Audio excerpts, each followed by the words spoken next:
Senhor Jesus, e aqui estou trazendo mais uma palavra, porque nós devemos estar com as lamparinas acesas, confiante, esperando no Senhor, porque os nossos tempos estão sendo tempos de dores.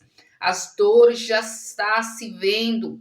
Irmãos, temos visto o nosso Brasil passando por muitas matas sendo queimadas.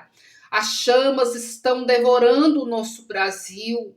A gente está vivendo tempos de aflição.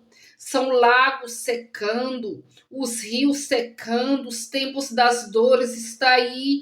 O povo está desapercebido. O povo que deveria estar de joelho com a boca no pó estão se preocupando em fazer dancinha dentro das igrejas, coreografias, estão preocupados em falar bonito, estão preocupados em organizar festa, quando a gente deveria estar em humilhação nas madrugadas, aleluia.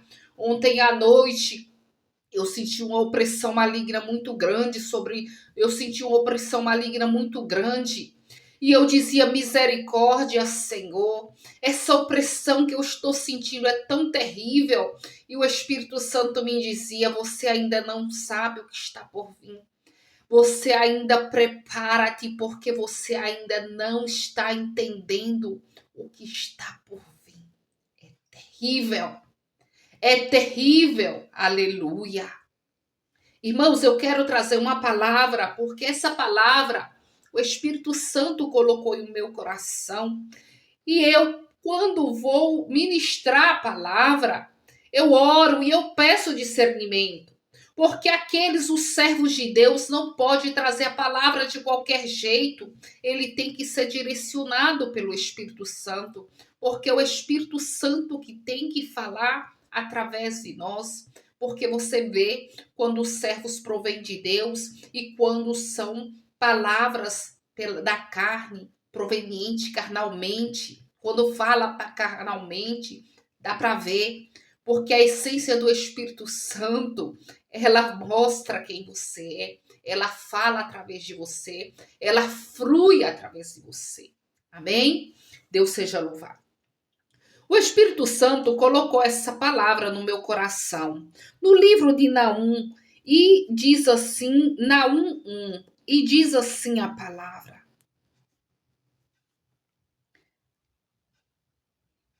profecia contra mim. Não, no versículo 2, desculpe, irmãos.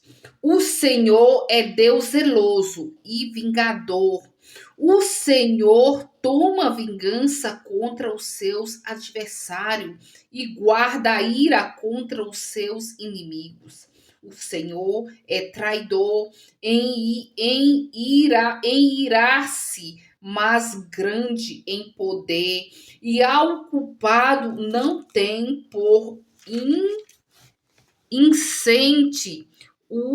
O Senhor tem o seu caminho na tormenta e na tempestade, e as nuvens são o pó dos seus pés. Aleluia. Deus seja louvado. Aqui diz que as nuvens é o pó dos pés do Altíssimo. Essa passagem está dizendo e deixando claro a soberania de Deus. Irmãos, Deus está irado. Deus está irado com a perversão. Deus está irado com o pecado. Deus está irado com a ganância. Deus está irado com a incredulidade, com a vaidade, com a soberba. Deus está irado também com aqueles que estão dentro das igrejas, mas que eles não tiveram encontro com Deus. Aleluia.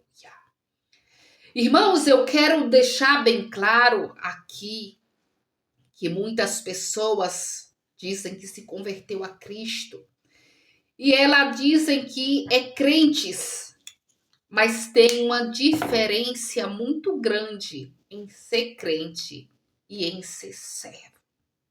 A Bíblia deixa bem claro e diz em várias passagens: não sejais como os ímpios. O que significa não sejais como os ímpios? Que os ímpios crêem, mas eles não servem a Deus. Eles crêem, mas eles não servem a Deus.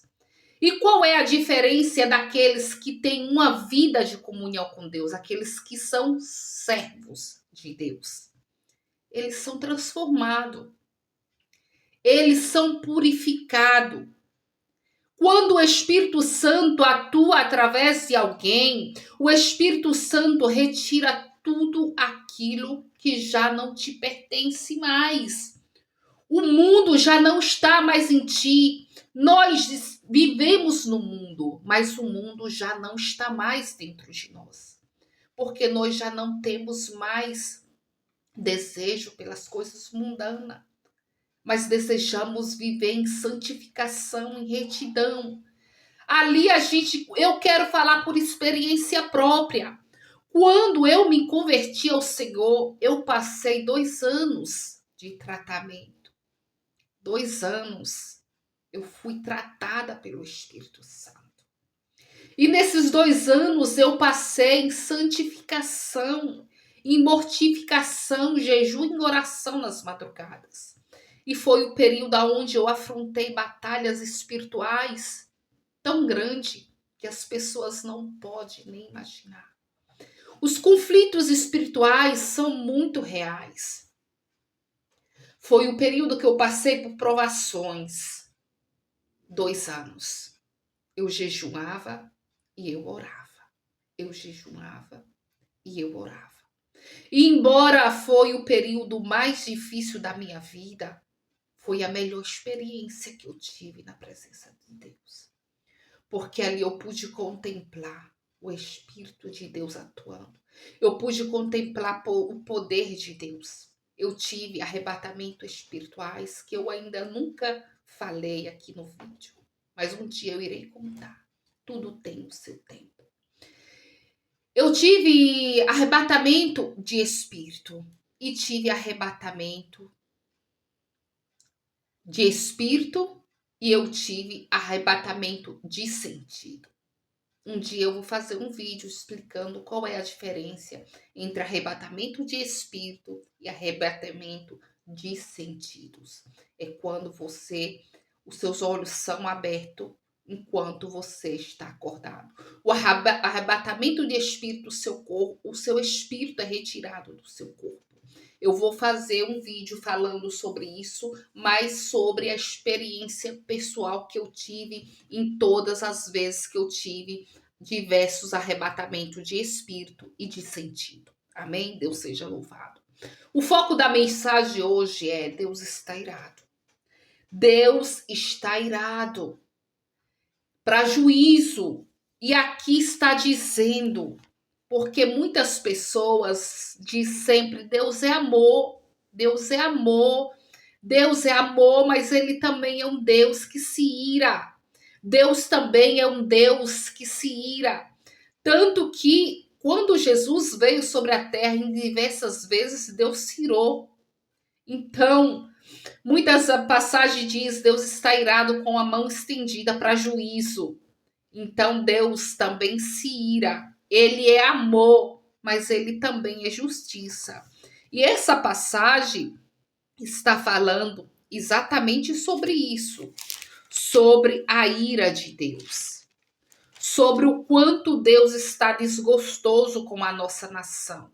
E a gente pode observar nos sinais que está acontecendo que está refletindo sobre a nossa nação. Temos visto muitas catástrofes, incêndios, seca, guerra, peste, doença. Aí muitas pessoas vão dizer: irmã Elaine, mas você é mais uma das profetas do caos? Não, irmãos, eu não sou a profeta do caos. Eu sou a profeta que traz o que Deus me manda.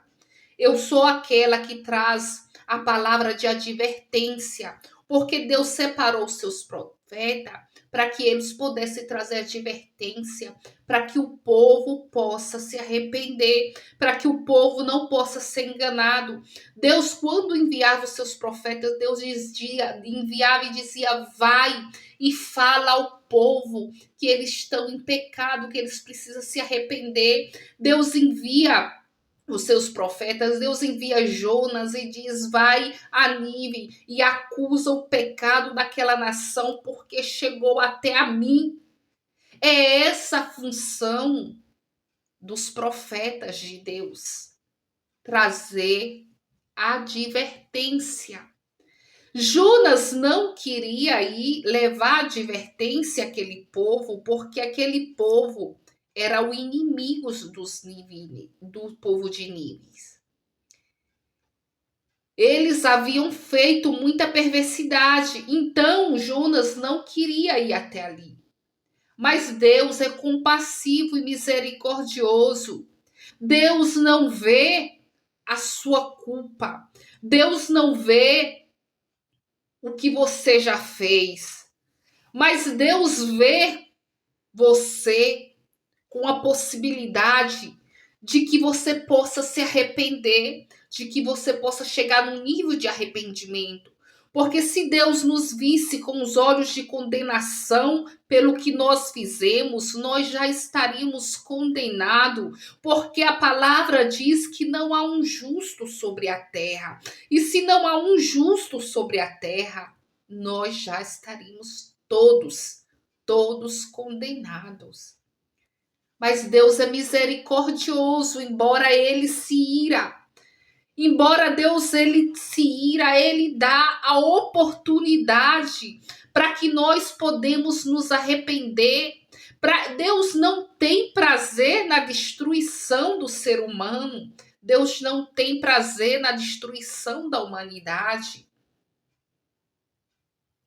Mas às vezes Deus precisa fazer isso para que o povo possa se quebrantar.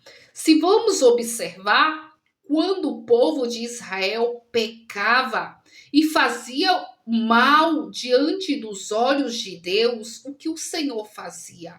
O Senhor mandava sobre ele os seus opressores. O Senhor trazia catástrofe sobre aquela nação. O Senhor assim fazia com que aquele povo visse o peso da sua mão.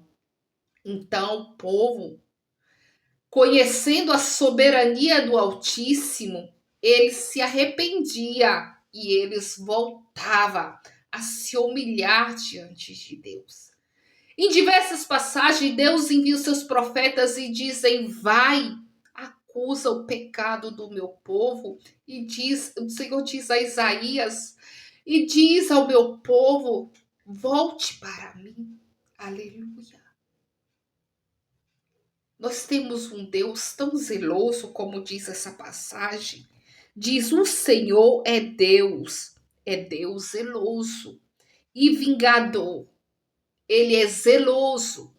O que significa na Bíblia, irmã Elaine, ser zeloso? Zeloso é que ele cuida. E por ele cuidar, ele precisa ser vingador.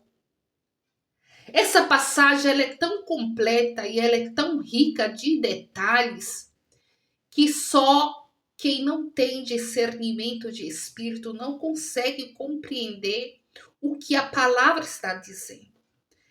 Essa palavra está dizendo: o Senhor é Deus zeloso. E continua dizendo: e vingador. Ele é zeloso e vingador. Aí uma pessoa que não consegue ter o discernimento diz: mas como é possível que Deus é zeloso e é vingador ao mesmo tempo? Porque Deus, por amor, ele precisa às vezes vingar. Ele precisa chamar a atenção do seu povo. Ele precisa mostrar a nossa fraqueza, a nossa deboleza, para que nós podemos ser dependentes dele. É o que Deus fazia com o povo de Israel. E ali, quando o povo começava a ser oprimido, quando o povo começava a ver o peso da mão de Deus, a vingança de Deus sobre eles, então eles voltavam e serviam ao Senhor, porque nós temos a índole pecaminosa, nós temos a índole, a nossa natureza é natureza rebelde. É assim que Deus nos chama. Aleluia. É assim que Deus nos chama, rebelde. E Deus dizia em muitas passagens: o meu povo rebelde. Deus dizia ao povo quando foram no Egito: esse povo é rebelde. Quando o povo saiu do Egito e murmurava, e o povo reclamava, e Deus dizia: este povo é rebelde. Somos nós somos assim, rebelde. E todas as vezes que Deus disciplinava aquele povo, eles se arrependiam, eles voltavam para Deus, e quando ali aliviava a opressão sobre eles, eles esqueciam do que Deus tinha feito e eles voltavam a praticar a iniquidade. Então Deus ali enviava mais uma vez os seus opressores e mais uma vez o povo se arrependia. Vocês não estão entendendo o que eu quero dizer. O que eu estou querendo dizer é que embora nós vamos pecar, embora nós falhamos, Deus não desiste de você. Embora você diz o meu pecado é grande demais, Deus não desiste do seu povo. Deus não desistiu do povo de Israel. Embora muitos deles não pôde contemplar a terra que manava leite e mel, muitas pessoas puderam contemplar, aqueles que perseveraram. E aí muitas pessoas vão dizer: Elaine, irmã Elaine, o que você quer dizer com isso, irmão? Eu quero dizer que Deus é amor, Deus é cuidado, Deus é zeloso. Mas Deus nos dá a oportunidade de escolher o que nós queremos. Deus dá livre-arbítrio para que você possa escolher em viver em santificação ou viver segundo as suas cobiças. Não podemos viver e servir a dois deuses, a dois caminhos, duas estradas. Porque só uma te conduz à vida eterna. Só uma é o caminho, a verdade e a vida. Só um caminho te conduz a Cristo, a Jesus, aquele que morreu, sacrificou e foi um sacrifício perfeito para que tu pudesse ter acesso a Ele, para que tu pudesse ter acesso a Jesus. Mas essa escolha é tua, é você que tem que decidir, é você que tem que escolher esse caminho. E eu quero continuar com a palavra dizendo, o foco da mensagem é: o Senhor, Deus é amor, mas Ele é Deus, o Senhor é Deus zeloso, mas Ele é vingador. Irmã Elaine, o que significa? Significa, irmãos, que muitas das vezes Deus vai tratar com nós de forma terrível. Deus vai derramar do seu juízo.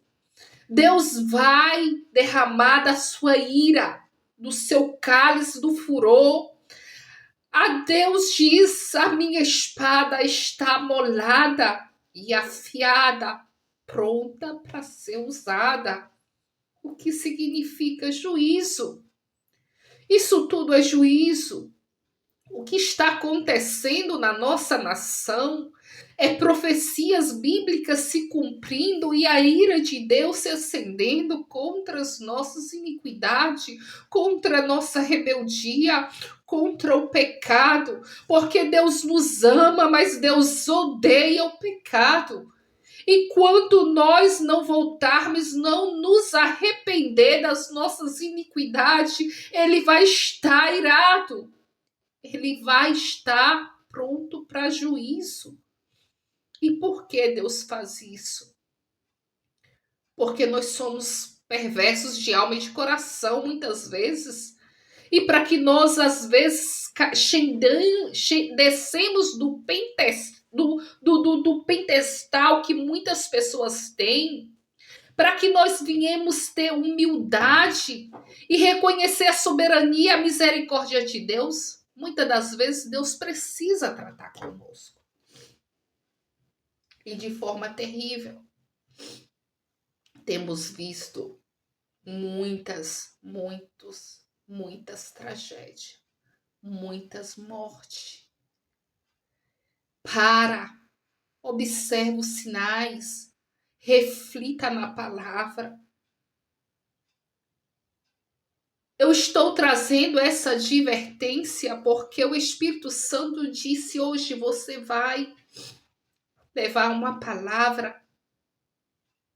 Hoje você vai levar uma palavra de juízo, um despertamento, porque o povo está desapercebido. E eu não estou falando somente do povo ímpio, eu estou falando da inteira nação, porque muitas pessoas dentro das igrejas não vivem em santificação.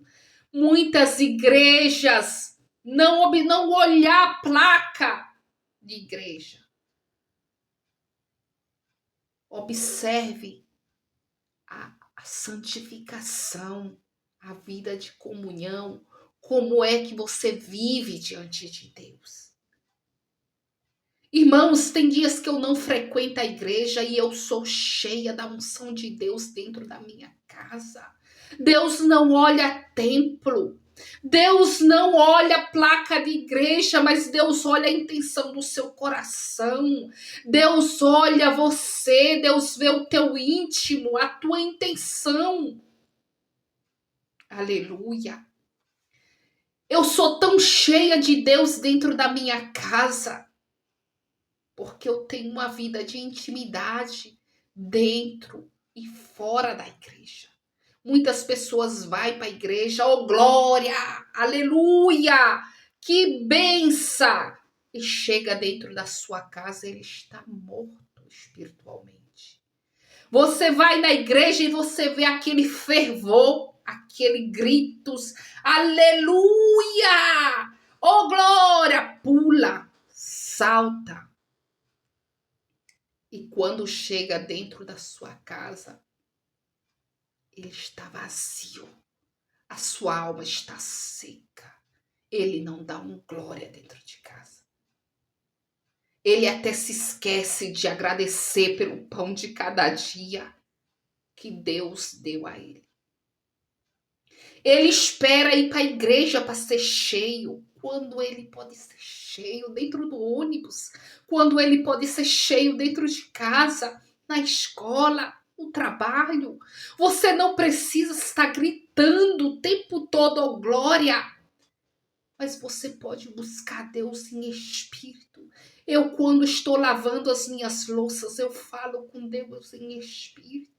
Eu sou tomada pela glória e eu me vejo falando em mistério, porque o meu espírito está alinhado com Deus.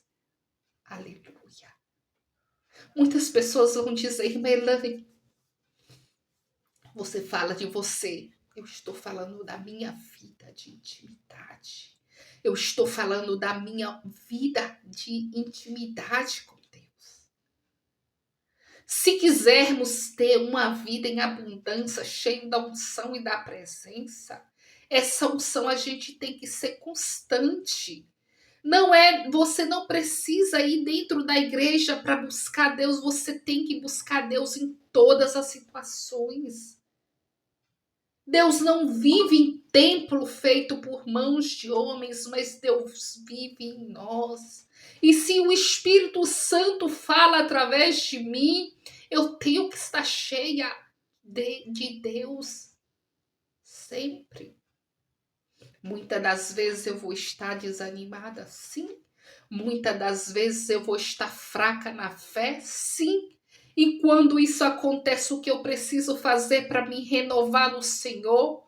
Eu preciso buscar, eu preciso orar, eu preciso estar em uma constância busca de intimidade com Deus.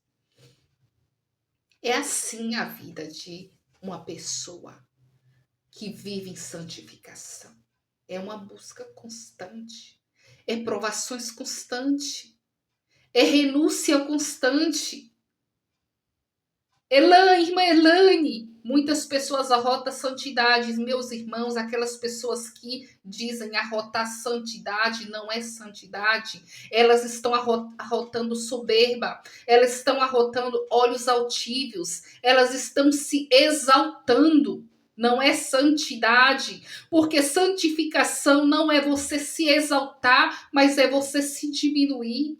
Santidade não é você colocar em primeiro lugar, é você se mortificar para que a glória de Deus possa crescer em você. Essa é a santidade. Mortificação. Eu estou trazendo esta palavra não é para que eu possa me exaltar, mas é para que as pessoas possam compreender que a santificação não é exaltação, mas é humilhação. Quando eu vou na presença do Senhor, eu me humilho. E quando você se humilha, você dá espaço para que o Espírito Santo atua e flua através de ti. Assim é a vida de santificação. Mortificação. A gente vê muitas pessoas que se dizem servir a Deus, que fala com eloquência, fala bonito,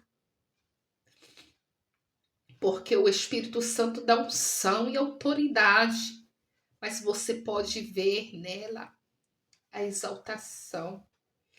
Você pode ver, quem tem discernimento vê a exaltação de si mesma. Ele se vangloria. A gente vê pastores, congressos de pastores, de muitos pastores que parece um duelo. Parece uma concorrência. Quem pregou melhor, quem falou melhor, quem foi que levantou mais o ânimo do púlpito. E quando eles não vê muito glória, muito sapateamento, muito grito, diz: o culto hoje não foi bom. Aleluia.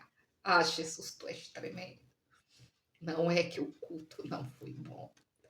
É que você foi ali vazio, porque se você estiver cheio e o pastor dizer aleluia, você vai dizer Deus é fiel. Se o pastor dizer somente uma palavra, você vai jubilar na presença do Senhor. Porque ali você não está indo para exaltar pastor, você não está indo ali para exaltar pregadores, você está indo ali para exaltar o soberano. É o Espírito Santo que tem que gritar dentro de nós. Nós devemos jubilar na presença do Altíssimo. E se você estiver cheio, você vai jubilar em qualquer lugar aonde você estiver. Aleluia. As maiores experiências e as maiores unções que eu tenho na minha vida é no meu lar. Tem dia que eu levanto tão cheia de Deus que a minha casa ela é tão repleta de Deus, ela é tão cheia da unção de Deus que eu transbordo cantando, louvando, jubilando na presença do Senhor. E tem dias que eu levanto tão desanimada, tão fraca. E ali eu vou na presença do Senhor e eu oro. E eu digo: Senhor, Fortaleça o meu espírito, o meu ânimo. Renova as minhas forças a cada manhã para que eu possa ser cheia do teu espírito todos os dias. Renova-me, meu Senhor, nas manhãs como ásia, que eu possa voar como águia, na tua presença jubilante, ó Deus, porque reconheço as minhas fraquezas, mas a tua glória cresce em mim, porque a tua palavra diz que quando eu sou fraca, é que eu sou forte, porque na minha fraqueza o teu poder se aperfeiçoa. Aleluia. Irmãos, hoje eu estou muito quebrantada, mas eu estou quebrantada porque tenho visto a nossa nação sendo destruída e o povo sendo destruído por falta de conhecimento, como diz a palavra. Porque o povo não tem conhecimento da graça de Deus, porque se ele soubesse que Deus é